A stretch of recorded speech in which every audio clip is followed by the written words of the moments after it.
Thank you very much, Mr. Chairman. And to the witnesses, I want to join the chairman in thanking you. You have an important job in helping everyone come together on this issue and do what's right for the American people and for national security. It's important for this committee and the American people to fully understand how Russia's war in Ukraine affects American security. This is different from simply making the case for supporting Ukraine as it fights for freedom. This is a balancing matter that all of us who work in national security must work towards. We are not, and we cannot be the policemen of the world. On the other hand, it is also important that we always keep an eye on what's happening in other countries, particularly with countries friendly to us and ones who enter into defense agreements with us. It is incredibly important. We all know there's a number of wars going on in the world. We are not participating in the vast majority of them, but we do have to participate when our national security demands it. I hope our witnesses can be crystal clear with us about the realities on the ground in Ukraine and what a Russian victory would mean for America's national security and economic prosperity.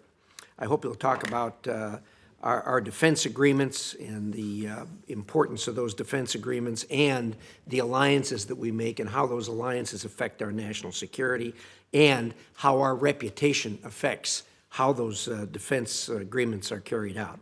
There's global competition for power and influence. Russia, Iran, and China are all trying to weaken the United States and are intent on dominating regions that are vital to our interests, Europe, Middle East, and Asia. In that vein, I hope you as witnesses can lay out Russia's linkages with Hamas and Hezbollah and the deepening ties among Russia, Iran, and China. It is more and more evident that our enemies are working together against the United States and our allies. They have the same basic goal: to undermine American leadership and eliminate the basic freedoms that have helped the entire world prosper. The attacks against Israel have highlighted the connection between these actors. The Biden administration has refused to enforce sanctions against Iran, which has allowed more than $80 billion to flow from China to Iran. This money Iran has used not to help its people, but to finance weapons given to Hamas and to Russia. Russia has helped Iran improve its drones and missiles. The very weapons used against Israelis and Russia's proxy Wagner has offered to equip Hamas.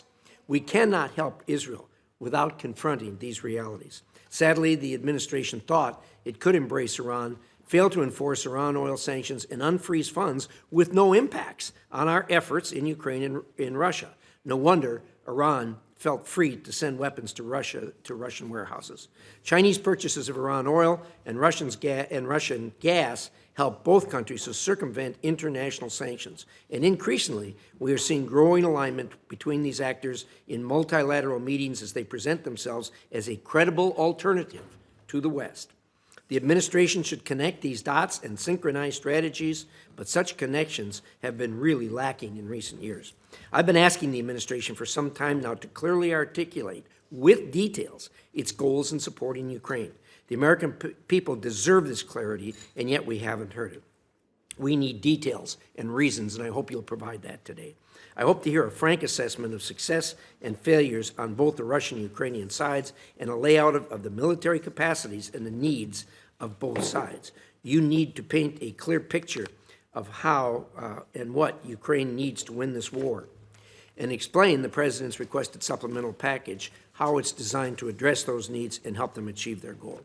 I have been very satisfied with the quality and the level of oversight that we, the U.S. government, has had over our aid to Ukraine.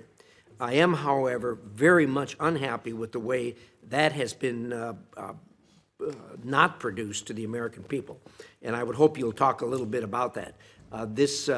Members of this committee held a meeting with the inspector generals who laid out for us what they have done from the beginning, and that their efforts are incredibly well done. Corruption with U.S. dollars will not be tolerated, and I'm glad to see detailed information that gives me confidence that our money is being used appropriately. The IG's provided that information. Technology and new approaches to oversight have also allowed the U.S. military to maintain unprecedented levels of accountability over our weapons. The inspectors general from state, USAID, and the Defense Department have been very open with this committee about their investigations, and we should all thank them for their work. The United States faces grave risks, and the world is going to become more dangerous. We are seeing multiple independent threats to U.S. national security converging. In the case of Russia and Ukraine, I fear the administration has no plan, and if there is one, it's long past time that we heard it. I sincerely hope you will fully address these concerns in your discussions today. With that, Mr. Chairman, back to you.